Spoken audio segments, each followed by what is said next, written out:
Hi guys, আমি ইকবাল লিটু প্রবাস ওয়ার্ল্ডের পক্ষ হতে আপনাদের কিছু কথা বলতে চাই। আর সেই বিষয়টা হচ্ছে বাংলাদেশের কোটা আন্দোলন। যে আন্দোলন বিভিন্ন পর্যায়ে বিভিন্ন শিক্ষার্থীরা অংশগ্রহণ করছে, সেটা নিয়ে আমি একজন প্রবাসী হিসাবে আমার কিছু মতামত আপনাদের মাঝে প্রকাশ করতে চাই। তবে সেই বিষয়টায় যাওয়ার আগে আমি আমার নিজের কিছু কথা আপনাদের সাথে শেয়ার করতে চাই। সেটা হচ্ছে যুদ্ধের বেশ কিছু বছর পরে আমার জন্ম হয়। আমার এক্সাক্টলি সালটা আমি এখানে বলব না। আমার বাবা দেশ স্বাধীনের আগে একজন সফল ব্যবসায়ী ছিলেন। ওনার সদরঘাট টার্মিনালের লঞ্চ টার্মিনালের সামনে ২ টা মনোহারীর দোকান ছিল। যেটা ওনারা ৫ ভাই, আমার বাপ চাচারা ৫ ভাই যারা এই ব্যবসাটা পরিচালনা করতেন স্বাধীনের আগে। দেশে যখন যুদ্ধ শুরু হয় তখন আমার বাবার এই ব্যবসা টোটালি বন্ধ হয়ে যায়। যুদ্ধ চলাকালীন সময়ে আমার বাবা কিংবা আমার চাচারা কেউই যুদ্ধে অংশগ্রহণ করে নাই। আবার তাদের মধ্যে কেউই যুদ্ধের বিরোধিতাও করে নাই। আমি যদি ভুল না বলি, স্বাধীনতার সময় বাংলাদেশের জনসংখ্যা ৭ কোটি কিংবা তার উপরে। তার মধ্যে থেকে 90% মানুষই আপনি বলতে পারেন যুদ্ধে অংশগ্রহণ করে নাই। হয়তো 5% কিংবা 10% লোক যারা যুদ্ধ অংশগ্রহণ করছে তাদের মধ্যে। কথা হচ্ছে এখানে আমরা যারা আমাদের ফ্যামিলি ব্যাকগ্রাউন্ড যারা আমাদের বাবা চাচা যারা যুদ্ধের সময় যুদ্ধে অংশগ্রহণ করে নাই কিন্তু যুদ্ধের সময় সাফার করছে। কিভাবে সাফার করছে? তার ব্যবসা বন্ধ হয়ে গেছে, একে অপরের সাথে যোগাযোগ বন্ধ হয়ে গেছে, অনেকের বাবা মার সাথে যোগাযোগ বিচ্ছিন্ন হয়ে গেছে, বিভিন্নভাবে মানুষ সাফার করছে। কথা হচ্ছে তারা কি মুক্তিযোদ্ধা না? তারা কি রাজাকার? তারা কি? যারা বন্দুক ঘাড়ে নিয়া যুদ্ধ করছে তারাই কি মুক্তিযোদ্ধা?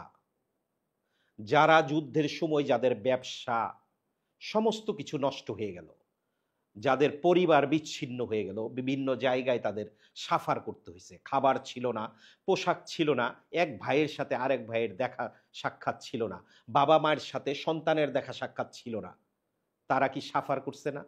তাহলে তারা কেন যোদ্ধা হতে পারল না? যারা বন্দুক ঘাড়ে নিয়ে যুদ্ধ করছে তাদেরকেই কেন, তাদের সন্তানদেরকেই কেন কোটা ব্যবস্থায় আওতায় আনা হচ্ছে, আমাদেরকে কেন না? আমরা তো রাজাকারের সন্তান না। দেশ স্বাধীনের ৫৩ বছরের মাঝে এসেও এখনো আমাদের কাছে মনে হয় আমরা মুক্তিযোদ্ধার ফ্যামিলির কাছে পরাধীন, তাদের সন্তানের কাছে পরাধীন, তাদের নাতিপুতিদের কাছে পরাধীন। দেশ স্বাধীন কি এই জন্য করছিল মুক্তিযোদ্ধারা যে তাদের সন্তানদের কোটা ব্যবস্থার আওতায় আনা হবে? দেশ স্বাধীন কি মুক্তিযোদ্ধারা এই কারণে করছিল যে তাদের নাতিপুতিদের কোটা ব্যবস্থায় আনা হবে? তাহলে এমন কেন? কেন এই বৈষম্য? যারা মুক্তিযোদ্ধার ফ্যামিলি তাদেরকে আমরা রেসপেক্ট করি, সম্মান করি, শ্রদ্ধা করি মুক্তিযোদ্ধাদের। একটি দেশ স্বাধীন হওয়ার পরে সেই দেশের অর্থনীতি সচল রাখার মূল কারিগর হচ্ছে প্রবাসীরা।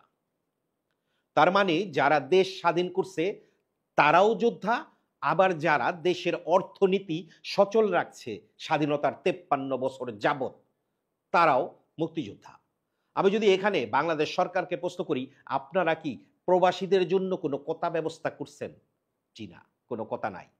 দেশের বাহিরে প্রবাসে কাজ করতে করতে অনেক প্রবাসী অবৈধ হোক বৈধ হোক মারা গেলে তার লাশ পাঠানোর জন্য দাঁড়ে দাঁড়ে ভিক্ষা করতে হয়। বিশ্বাস হয় না?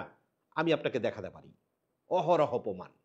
কোনো প্রবাসী হাত কেটে গেছে, ইন্স্যুরেন্স পায় নাই, বাংলাদেশে চলে গেছে হচ্ছে, তার বাংলাদেশে গিয়ে তার সংসার চালানোর মতো তেমন পরিস্থিতি আর নাই। শত শত প্রবাসী বছরে মারা যায় মালয়েশিয়াতে, আপনার জানা আছে কিনা সেটা আমার জানা নাই। তার জন্য কোনো স্পেশাল কোটা নাই। সেও কিন্তু একজন যোদ্ধা। এমন যোদ্ধা পৃথিবীর বিভিন্ন দেশে বিভিন্ন জায়গায় চাকরি করতেছে। এমন যোদ্ধাদের জন্য কোনো কোটা আমাদের দেশে নাই। আমাদের দেশে আছে কোটা যাদের কোনো দরকার নাই। আমরা মুক্তিযোদ্ধাদের সম্মান করি, শ্রদ্ধা করি। মুক্তিযোদ্ধাদের যে কোটা দেওয়া হয়েছে, তাদেরকে যে ভাতা দেওয়া হয়, তাতে আমাদের কোনো দুঃখ নাই, কোনো কথাও নাই সেটা নিয়া। কিন্তু তাদের সন্তানদের, তাদের নাতিদের যে দিতে হবে, এমন কোনো কথা নাই। যদি মুক্তিযোদ্ধার সন্তানদের, নাতিদেরও দিতে হয়, সর্বপ্রথম আমি বলবো, মাননীয় প্রধানমন্ত্রী, আপনি একটু নজর রাখেন যারা ৫৩ বছর যাবৎ দেশের অর্থনীতি সচল রাখছে, সেই যোদ্ধাদের প্রতি, সেই প্রবাসীদের প্রতি। হাজার হাজার প্রবাসী বিদেশে মারা যায়, লাশ পাঠানোর জন্য ভিক্ষা করতে হয়। হাজার হাজার প্রবাসী হসপিটালে অসুস্থ হয়ে বিল দিতে পারে না, পালায় আসে। আপনার জানা নাই, আমার জানা আছে। আমি মালয়েশিয়ান একজন প্রবাসী, আপনাকে দেখাতে পারি। মালয়েশিয়ার অনেক হসপিটাল থেকে প্রবাসী পালায় আসে চিকিৎসার পরে, টাকা নাই বিল দেওয়ার মতো। বাংলাদেশ সরকারের কাছে কটাও নাই প্রবাসীদের জন্য। পরিশেষে একটি কথাই বলবো, বাংলাদেশে যে ছাত্ররা আন্দোলন করতেছে, তাদের আন্দোলন সফল হোক। এবং সাথে আরেকটা কথা বলবো, আমি কোনো রাজনৈতিক দলের সাথে জড়িত না। যদি আমার কথা শুনে কারো কাছে খারাপ লাগে, আমি ক্ষমা প্রার্থী আপনার কাছে। আমার যে দাবি কিংবা আমি যেটা পছন্দ করি, সেটাই আমি প্রবাস ওয়ার্ল্ডের মাধ্যমে তুলে ধরার চেষ্টা করছি। ভালো থাকবেন, সুস্থ থাকবেন। আসসালামু আলাইকুম।